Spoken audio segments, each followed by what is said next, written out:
Most people run from danger. Sylvia Nunn ran straight toward it.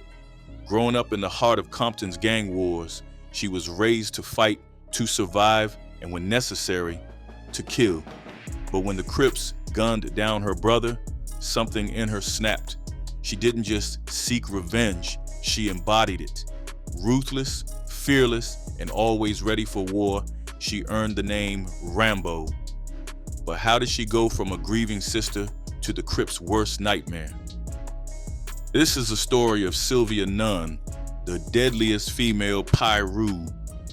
In the late 1950s, Sylvia's family packed up and moved to the east side of Compton, looking for a fresh start in a single-family home. The neighborhood, however, was under the grip of the Lueders Piru, a blood gang. Sylvia came into the world in 1962, born into a well-off black family. She grew up with two brothers, including her older brother, Marcus, better known as China Dog, who would go on to become one of the founding members of the Lueders Piru gang. Their father, Willie Nunn, wasn't just any man. He was a professional boxer, tough and disciplined. He made sure Sylvia knew how to defend herself, teaching her both how to fight and how to handle a gun. Those lessons would prove invaluable when she found herself in dangerous situations, especially as gang tensions escalated around her. Despite the tough environment, her parents worked hard to provide for their family, making sure their children had everything they needed. Sylvia, in particular, never went without. Every year, she got a brand new car, a reflection of the family's financial stability. But in 1973, everything changed. Willie Nunn was arrested for drug possession and sent to prison. And just like that, the backbone of the household was gone. Without him, the Nunn children were left to navigate a world that was getting darker by the day. Compton wasn't the same place it used to be. Gangs were growing fast, and both Crip and Piru sets were carving out their territory. Sylvia grew up in the middle of it all, watching and learning. She had two major influences, one teaching her, the other showing her that fighting wasn't just expected, it was normal. Picking up a gun wasn't a last resort, it was just part of life. And being in a gang, that wasn't a choice, it was survival. Her mother didn't raise her to be a lady. There were no dolls, no dress up, no makeup lessons. Instead, she learned how to fight before she even knew how to fix her hair. Everything she knew came from the men around her, men in gangs, men who lived by a code of violence and respect. And when that's all you know, what else are you supposed to become? Sylvia didn't choose this life, she was born into it. When Sylvia was just 16, a sudden burst of gunfire shattered the afternoon calm outside her house. She didn't hesitate, she ran straight toward the sound. Just a short distance away, in a nearby park, a crowd had already gathered. Lying on the ground bleeding was her older brother, China Dog, and he had just been shot down by a car full of Compton Crips. The Crips outnumbered the Pirus 3-1, and this time they had the upper hand. Sylvia shoved her way through the crowd, her pulse hammering in her ears. Seeing her brother like this, hurt, helpless, sent a surge of rage through her. The heartbreak was there, sure, but the anger burned hotter. This wasn't just his fight anymore, it was hers too. And in that moment, she made up her mind. She wasn't backing down. His war was now her war. She had to find the Crips who did this, an eye for an eye. That was the only justice that made sense in her world. Sylvia Nunn believed that the main thing was to kill, to take control of life and death with her own hands. But despite how bad it looked, China Dog survived. He was rushed to a nearby hospital where he was now recovering. And Sylvia, at just 16 years old, she had made her choice. She was now a member of the Lueders Pirus.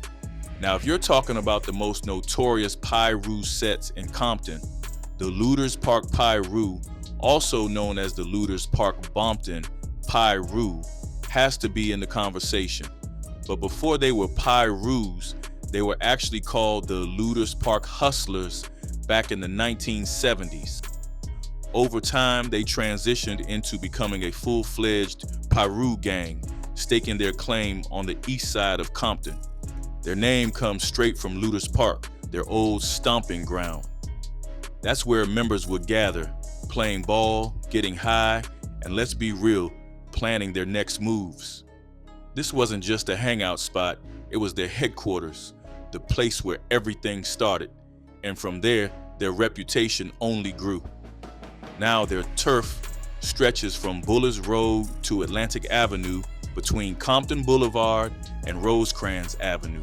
They're boxed in by some other well-known sets, Mob Piru to the north, Hollywood Piru to the south, Elm Street Piru to the west, and Lime Hood Piru to the east. And while they had their fair share of allies, they also had a long list of enemies, especially among the Crips and some Sureño gangs. If you know anything about the 90s West Coast rap scene, then you know about Suge Knight. The Death Row Records boss had strong ties to the mob Piru, and the Lueders Park Piru were right in that mix. In fact, they were hired as security for Death Row during the height of the gangster rap era. Back then, the lines between the streets and the music industry were blurred. Gang politics bled right into the rap game. And when Tupac Shakur was shot in Las Vegas on September 7th, 1996, everything exploded. The streets of Compton turned into a war zone. The mob Piru and Southside Compton Crips were already beefing, but after Tupac's murder, things got even worse. Lueders Park Piru sided with mob Piru in the conflict, and the violence only escalated. But here's the twist. Despite riding with mob Piru during the war, Lueders Park and mob Piru eventually became enemies themselves. A lot of it stemmed from internal conflicts, betrayals, and murders tied to the death row era. They tried calling a truce, but in the end, it just didn't stick.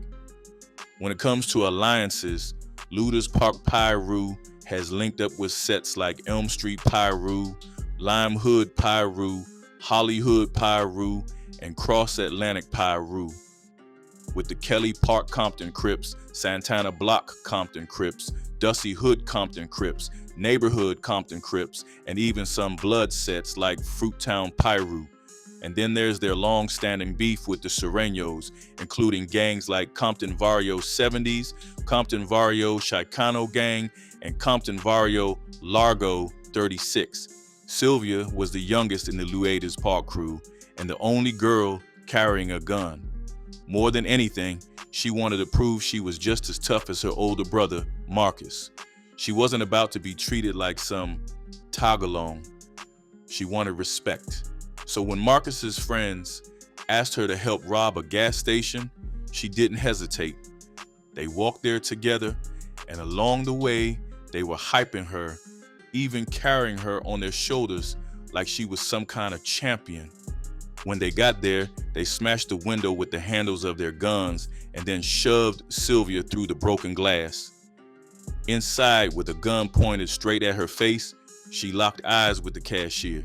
They made it clear this was a robbery and there was no room for mistakes. Sylvia grabbed every last dollar from the register and handed it over to the Bloods, but she wasn't about to walk away empty-handed.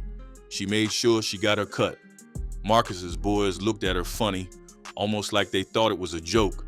They told her they'd buy her a popsicle or something, but Sylvia wasn't laughing. She let them know real quick. This wasn't a game to her.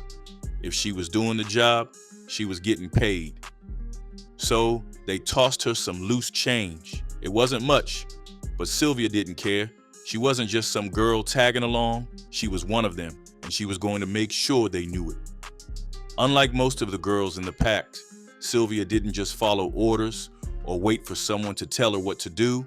That wasn't her style. She wanted to stand on her own, just like Marcus. And with both of them deep in the Bloods, their house became more than just a home. It turned into the gang's headquarters, and that put a target on it. The Crips knew what was up, and they weren't about to let it slide. They started lighting up the Nun house with gunfire, aiming to take out China Dog. But it wasn't just the Crips after him. The police wanted him too. They'd come knocking, looking to drag him in, and every time they did, they clashed with his mother. The cops didn't just come for him, they made sure to threaten her too. Sylvia couldn't take it. Watching them harass her mother over and over lit a fire in her. She stepped up furious, telling them to back off, to leave her mother alone. One of the cops just looked at her, almost amused, then threw a line at her. "Who do you think you are, Rambo?" And from that moment on, Rambo was born. China Dog eventually got locked up, spending years in the youth authority. But out in the streets, Sylvia was only sinking deeper into that life. Then came the 1980s, and with it, the crack cocaine epidemic. It tore through South Central Los Angeles, Compton, Watts, Inglewood, everywhere. Gang members weren't just selling it, they were using it too. Sylvia was no different. She already had a name for being violent, always strapped. But now, high on crack, she was out on drive-by shootings, feeling nothing. No guilt, no pain, no remorse. Then in April 1991, the cops rolled up with a warrant for Sylvia's arrest. They gave her two choices. Either she could go to jail or she could start talking about the Lueders Park Piru's drug operations. She decided to cooperate, but just a few months later, on July 23rd, in the middle of the afternoon, Sylvia got a call from her mom, the kind of call that shifts your whole world. Her older brother, Junior Nun, had been shot in the back of the head while walking his girlfriend home. Just like that, he was gone. Sylvia just couldn't make sense of it. Junior wasn't about that life. He was one of the calmest, kindest people she knew. Wouldn't hurt a fly, literally. So why him? Why now? What she didn't see was that this wasn't random. She was right in the middle of it. Her family wasn't just involved in the game, they were royalty. And when you're at the top, everyone's watching. So, what does Sylvia do? She goes home, throws on some men's clothes, and grabs one of her dad's guns. Then, she steps right into Crip territory.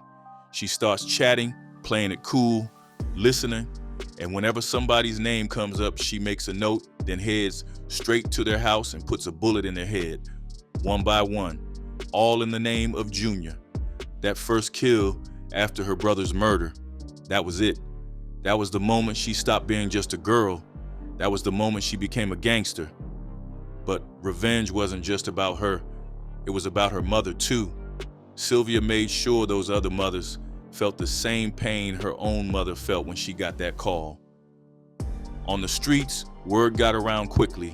They started calling her by her nickname, Rambo. She wasn't out there trying to look cute. No makeup, no nails, no jewelry, just black from head to toe. Shoes, socks, shirt, pants, coat, and a beanie. Even her red flag, that deep wine-colored one, stayed tucked under the beanie. Her job? She was out there to kill. And when it was over, when the streets had been served, she'd slip back into her car, peel off the beanie and coat, let her hair fall, and just like that, she was someone else. Just a woman driving home. That was her disguise. But in 1993, everything changed. In 1993, Sylvia Nunn left behind everything she knew and took off to Las Vegas, Nevada. Then, 2 years later, she married John Hardman, a former sheriff from Kansas City, Missouri, and changed her name to Sylvia Hardman, trying to start fresh. It was a complete shift. She walked away from gang life and focused on building a future. She became deeply involved with the Second Missionary Baptist Church in Pahrump, Nevada, trading her old ways for faith. As she put it, "I put down Piru and picked up Jesus." But before that transformation, Sylvia had built a reputation, one that made her the central figure in a 2008 episode of Gangland called From Girl to Gangster. The episode focused on female gang members, the Crips and Bloodlets, but the real spotlight was on Sylvia, better known on the streets as Rambo, and her ties to the Lueders Park Pirus. Sylvia described women in gangs as some of the most dangerous players. Why? Because cops were less likely to search them. That gave them an advantage. They could carry weapons, substances, even commit crimes for their male counterparts, all while flying under the radar. These girls weren't just bystanders. They learned early how to survive. They knew how to fight, how to use a knife, how to shoot a gun, and how to steal. Many got caught up in substances, and some were even exploited by the men in their own gangs. But sometimes they flipped the script, using their relationships with rival gang members to gather intel. And Sylvia, she was feared. She had no hesitation, no fear. That's what made her one of the most dangerous women in her gang. But in the end, her story took a different turn. On April 20th, 2010, Sylvia Hardman passed away. She was laid to rest at Woodlawn Cemetery in Las Vegas. Her legacy, however, didn't end there. In Compton, her sister, Sylvia Nunn, started a non-profit in her honor, Sylvia Nun Angels. The organization is dedicated to giving back to the community, helping kids and families find a better path, one that doesn't lead to the streets. Sylvia Nunn's life was full of twists and turns, from gangster to believer, from feared to remembered. And through her story, her impact still lives on. What are your thoughts on this story? Appreciate you watching. If you enjoyed the video, hit that like button and make sure to subscribe for more.